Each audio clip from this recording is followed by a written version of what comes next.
Bago pa naimbento ang teleskopyo, may Quran na, Surah Ad-Dariyat, sa pamamagitan ng langit na may mga daan, tracks. Alam mo ba, bago pa matuklasan ng siyensya ang orbital paths ng mga planeta, buwan at bituin, tinukoy na ng Quran ang langit bilang may tracks o landas na sinusundan ng mga bagay sa kalawakan. Sa modernong astronomy, ito ang tinatawag nating orbital mechanics. Bawat planeta, bawat bituin, may eksaktong ruta at bilis sa kalawakan. Walang banggaan, walang ligaw. Pero tanong, paanong nalaman ito ng Quran 1,400 taon na ang nakalilipas? Sa panahong walang teleskopyo, walang satellite, walang observatory.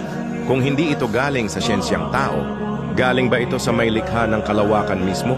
Kung ikaw ay namangha, i-comment mo, ang Quran ay hindi naiiwan ng panahon. At panoorin ang video hanggang dulo dahil ang langit ay may mensahe para sa iyo.